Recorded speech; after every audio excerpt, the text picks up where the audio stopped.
CA 2003 Hindu মুসলমান নির্বিশেষে সবার নাগরিকত্ব কেড়ে নিয়েছে। কারণ কেউই বার্থ সার্টিফিকেট দেখাতে পারবে না, কারণ 1969 সালে বার্থ সার্টিফিকেট আইনটা আসে। 80 দশক বা 90 দশকের অনেকের বার্থ সার্টিফিকেট নেই, মূলত যারা গরিব মানুষ তাদের। তাহলে সিএ 2003 সবার ক্ষতি করেছে এবং তাদের নাগরিকত্বের জন্য আবেদন জানাবার অধিকারটা কেড়ে নিয়েছে। আর সিএ 2019 কোনো হিন্দুকে বা কোনো শিখকে আদৌ সে নাগরিকত্বের জন্য আবেদন জানাবার সুযোগ দিচ্ছে না। এটাকে স্পষ্টভাবে বুঝতে হবে। আর একটা যেটা স্পষ্টভাবে বুঝতে হবে সেটা হচ্ছে সরকার এক্সপ্লেন করে দিয়েছে, সরকার বুঝিয়ে দিয়েছে যে এই আইনটা আদৌ এনআরসিতে যারা বাদ যাবে তাদের জন্য নয় বা সাধারণ হিন্দুদের জন্য নয়। যে সমস্ত মানুষ আফগানিস্তান, বাংলাদেশ বা পাকিস্তান থেকে ভারতে এসে ফরেনার্স অফিসে জানিয়েছে যে আমরা ধর্মীয় নিপীড়নের কারণে এসেছি, ভারত সরকার তাদের কেসগুলোকে তদন্ত করেছে। তদন্ত করার পরে তাদেরকে লং টার্ম ভিসা দিয়ে রেখে দেওয়া হয়েছে।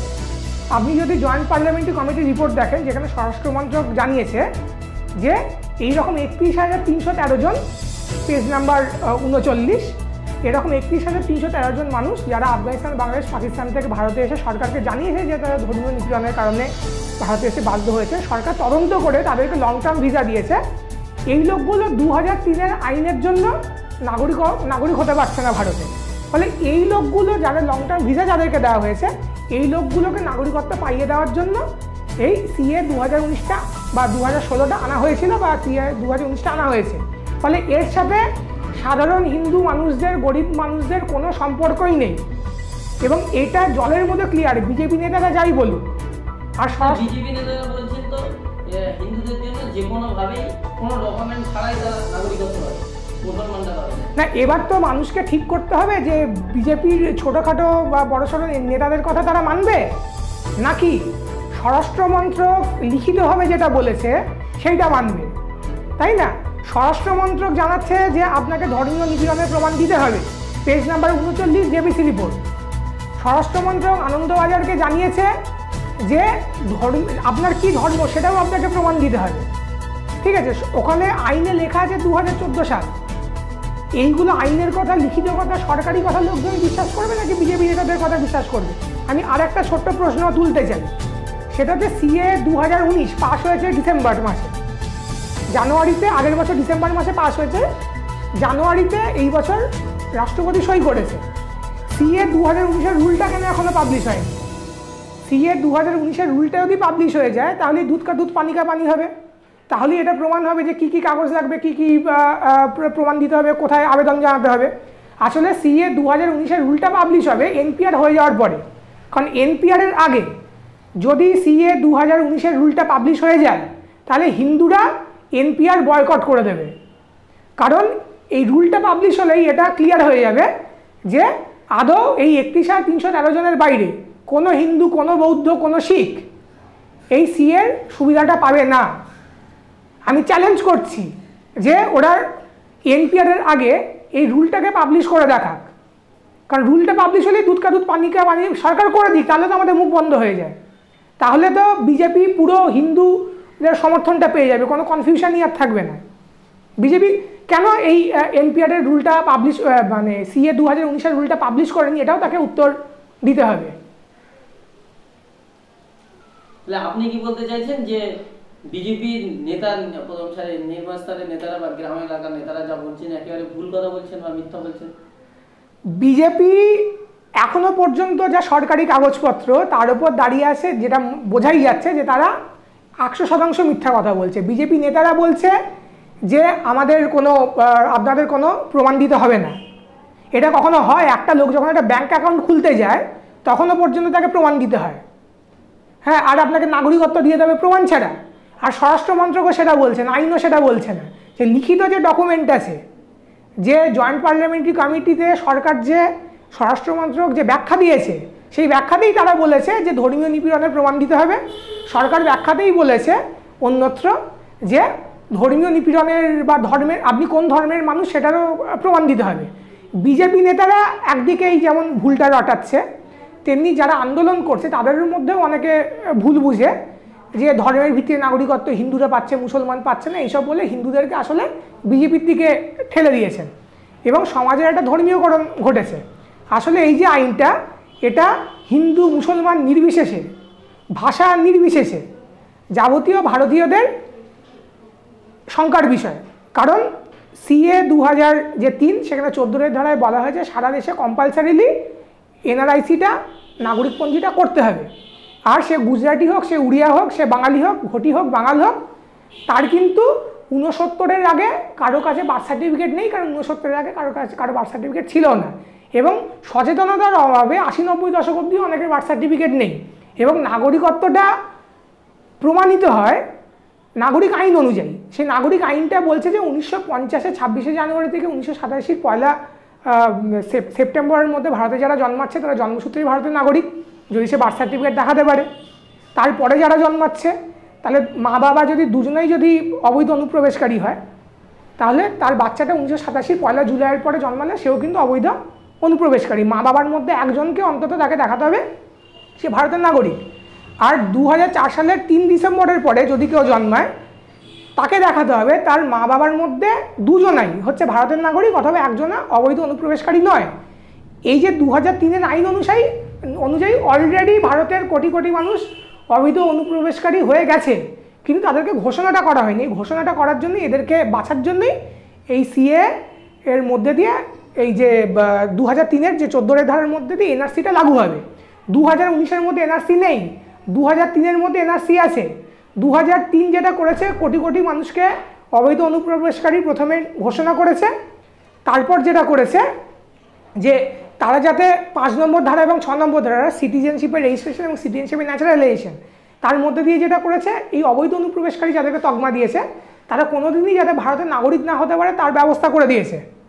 আর 14 ধারায় এই অবৈধ অনুপ্রবেশকারীদেরকে নাগরিকদের থেকে আলাদা করার জন্য 14 ধারা বলে এই এনআরসিটাকে নিয়ে এসছে। তাহলে সরকারের এই এনআরসি করার এই যে এতগুলো মানুষ বাদ দেওয়ার উদ্দেশ্য কি, কেন করতে চাইছে সরকার? দেখুন, ধরুন যে দর্শকরা যারা বসে আছেন তাদেরকে ভেবে দেখতে বলবো যে আপনি যদি নাগরিক না থাকেন তাহলে কি হবে। তাহলে আপনার যে সম্পত্তি আছে, আপনার যে বাড়ি আছে, আপনার যে জমি আছে, কোনো কিছু আর আপনার থাকবে না, কারণ নাগরিকরা ছাড়া অন্য কারো সম্পত্তির অধিকার নেই। এই পুরো সম্পত্তি জমা হবে সরকারের হাতে, যেটা একটা অর্থনৈতিক সংকটের জন্য পরে বেরোবার জন্য অত্যন্ত জরুরি। এটা হচ্ছে 1 নম্বর। 2 নম্বর কি, আপনাকে রেশন দেওয়ার বা গ্যাসে ভর্তুকি দেওয়ার কোনো প্রয়োজনীয়তা সরকারের থাকবে না, অর্থাৎ সরকারের ব্যয় কমবে। 3 নম্বর হচ্ছে আপনি যদি আদিবাসী হন তাহলে জঙ্গলের অধিকারের আইন আপনার উপরে লাগু হবে না। 4 নম্বর হচ্ছে আপনি যদি শ্রমিক হন, আপনি যদি অন্য আদিবাসী না হন, তাহলে কোনো শ্রম আইন আপনার উপর লাগু হবে না। আপনার কোনো ন্যূনতম মজুরি আইন থাকবে না, কোনো পিএফ থাকবে না, কোনো গ্র্যাচুইটি থাকবে না। আপনি যে কোনো শর্তে আপনি কাজ করতে বাধ্য থাকবেন, অর্থাৎ কিনা অত্যন্ত নিম্ন মজুরিতে আপনি খাটতে বাধ্য হবেন বা বেকার খাটতেও বাধ্য হতে পারেন। এবার যাদের নাগরিকত্ব টিকে গেল, তারা কিন্তু এই যারা নাগরিক রইল না তাদের সাথে কম্পিটিশনে তাদেরও মজুরিটা কমে যাবে। কারণ একজন যদি কম পয়সায় খাটে, একটা বড় অংশের মানুষ, তাহলে যাদের নাগরিকত্ব টিকে গেল তারাও কম পয়সায় খাটতে বাধ্য হবে। এর ফলে যেটা হবে, সামগ্রিকভাবে দেশের যে মজুরি স্তর এটা নিচে নেমে যাবে। সরকার দেখুন বারবার করে আমাদের শ্রম আইনটাকে সংশোধন করছে। বারবার শ্রম আইন সংশোধনের বদলে একবার যদি এনআরসি করে দেয়, তাহলেই কিন্তু যাবতীয় শ্রম আইনকে তুলে দেওয়ার যে কর্মসূচি সেটা সফল হয়ে যাবে। এবং এর পেছনে বড় বড় পুঁজিপতি, কর্পোরেট হাউস, আদানি আম্বানি এবং আন্তর্জাতিক যে পুঁজিপতি তাদের স্বার্থ আছে। তারা আরও সস্তায় আরও বেশি লাভ বাড়াবার জন্য তারা এই এনআরসি কর্মসূচিটা তারা করছে। এবং আমরা যদি দেখি যে আন্তর্জাতিকভাবে সারা পৃথিবী জুড়েই কিন্তু অবৈধ অভিবাসী এবং ডিটেনশন ক্যাম্প, সস্তাশ্রম এই বিষয়টা আসছে। আমরা যদি ইংল্যান্ডের দিকে যদি তাকাই, তাহলে যারা ইলিগাল মাইগ্রেন্ট বলে যাদেরকে জেলে রেখে দেওয়া হয়েছে, সেই লোকগুলোকে দিয়ে ইংল্যান্ডের ন্যূনতম মজুরি 13% দিয়ে কাজ করানো হয়। অর্থাৎ কিনা এটা আন্তর্জাতিক পুঁজিপতিদের চাহিদা, এটা শুধু বিজেপির চাহিদা এরকম না। বিজেপিকে দিয়ে সে উগ্রভাবে করাচ্ছে, কারণ বিজেপি হিন্দু মুসলমান লড়াই লাগিয়ে দিয়ে এটা সে করে নিতে পারে। মুসলমানটা আসলে গুগলি, মুসলমানকে সামনে রেখে মুসলমান বিদ্বেষ তৈরি করে আসলে হিন্দু মুসলমান সমাজে ক্ষতি করা, সমস্ত মানুষের ক্ষতি করা, এটাই হচ্ছে বিজেপির বা শাসক শ্রেণীর এজেন্ডা। তাহলে এই মুহূর্তে সাধারণ মানুষের করণীয় কি করলে তারা এই আইন থেকে মুক্তি পাবে বা এই এনআরসি থেকে মুক্তি পাবে, কি তো করা উচিত বলে মনে করেন আপনি? দেখুন, ভারতের যে সংবিধান সেই অনুযায়ী কেন্দ্র সরকারের আইন রাজ্য সরকার মানতে বাধ্য। এবং রাজ্য সরকার ফাঁপড়ে পড়েছে। একদিকে জনগণ বলছে এনআরসি এনপিআর মানব না, অন্যদিকে সাংবিধানিকভাবে তাকে করতে হবে, তাই তারা বিভিন্ন ছুতো খুঁজছে যে জনগণনার নামে যাতে এনআরসিটাকে করিয়ে দেওয়া যায়। প্রথম কথা হচ্ছে এনপিআরটাকে বয়কট করতে হবে এবং এনআরসির যে ধারা 14 ধারা সিএ 2003 সালের বা সামগ্রিকভাবে সিএ 2003টা বাতিল না হওয়া পর্যন্ত বলতে হবে কোনো রকম জনগণনা আমরা করতে দেব না। নেতাদেরকে প্রশ্ন করতে হবে যে 2003 নিয়ে আপনার মতামত কী। সিএর উৎস, সিএর 2019-এর ভিত্তি 2003 আর এনআরসির উৎস সিএ 2003। সিএ 2003 মানুষের নাগরিকত্বের আবেদন জানাবার অধিকারটা কেড়ে নিয়েছে, কোটি কোটি মানুষকে অলরেডি বেনাগরিক করে দিয়েছে। তাহলে নেতাদেরকে জিজ্ঞাসা করতে হবে এই সিএ 2003 নিয়ে আপনার অবস্থান কি। সিএ 2003টাকে যাতে আমরা বাতিল করতে পারি তার জন্য আমাদের সংগঠিত হতে হবে, আন্দোলন করতে হবে, নেতাদেরকে প্রশ্ন করতে হবে। আর প্রত্যেককে, সবাই কাছে এখন গুগল আছে, গুগলে সিএ 2003 পিডিএফ লিখে, সিটিজেনশিপ অ্যামেন্ডমেন্ট অ্যাক্ট 2003 পিডিএফ লিখে নামিয়ে পড়ে নিন, 2019টা পড়ে নিন। আমরা এই যেই আলোচনাটা আজকে হলো এই আলোচনাটার সাথে কাগজগুলোকে মিলিয়ে নিন, দিয়ে দেখুন যে কোথায় কি লেখা আছে। আমরা সচেতন হতে পারি, কারণ আমাদের কাছে আজকে গুগল আছে। আমরা যারা ইংরেজি পড়তে পারি তারা পড়ে নেবো, যারা ইংরেজিটা সেমন পড়তে পারি না, যারা পড়তে পারে না আমাদেরকে বোঝাতে হবে। আজকে এই যুগে যেখানে কিনা আমরা গুগলে টাইপ করলেই আমরা বিলগুলো পেয়ে যেতে পারি, সরকারি কাগজগুলো পেয়ে যেতে পারি, নেতাদের ওপর ভরসা না করে আমাদেরকে নিজেদেরকেই এগিয়ে আসতে হবে এবং মানুষকে বোঝাতে হবে এবং এনপিআরটাকে বয়কট করতে হবে এবং বলতে হবে যাবতীয় যে এই কালাকানুন আছে, উদ্বাস্তু বিরোধী আইন আছে, সিএ 2019-এর ভাওতা নয়, সিএ 2003 বাতিল করে উদ্বাস্তুদের নাগরিক হিসাবে মেনে নাও এবং ভারতে যারা জন্মেছে প্রত্যেককে নাগরিক হিসাবে মেনে নাও। এবং ভারত থেকে প্রচুর মানুষ বাইরে গিয়ে কাজ করেন, বিদেশে গিয়ে, এবং বিদেশের প্রচুর মানুষ ভারতে এসে কাজ করেন। যারা এই সমস্ত মানুষ যারা যেখানে শ্রম দিচ্ছে তাদেরকে সেই নাগরিক অধিকার থেকে বঞ্চিত করলে চলবে না। বাংলাদেশিরা আমাদের আত্মীয়, সে হিন্দু হোক মুসলমান হোক, বাংলাদেশিকে একটা গালাগালি করে দেওয়া হচ্ছে, তাই না? এই বাংলাদেশি গালাগালি না, বাংলাদেশিরা গুজরাটিদের কাছে গালাগালি হতে পারে, হিন্দিভাষীদের কাছে গালাগালি হতে পারে, যারা হচ্ছে পুঁজিপতি ব্যবসাদার তাদের কাছে বাংলাদেশিরা গালাগালি হতে পারে, কিন্তু বাংলাদেশিরা আমাদের আত্মীয়রা এক জায়গা থেকে অন্য জায়গায় তারা যাবে, তার জন্য তাকে ক্রিমিনালাইজ করা যাবে না, তাকে অপরাধী বানানো যাবে না। ভুটান এবং নেপালের সাথে আমাদের যদি সফট বর্ডার যদি থাকে, যদি বিনা ভিসা পাসপোর্টে আমরা যাতায়াত করতে পারি, তাহলে বাংলাদেশের সাথে কেন নয়? কেন একজন আত্মীয়কে অন্যের সাথে দেখা করতে আসতে গেলে তাকে জেলে পৌঁছতে হবে বা বিএসএফ বিডিআরের গুলি খেতে হবে?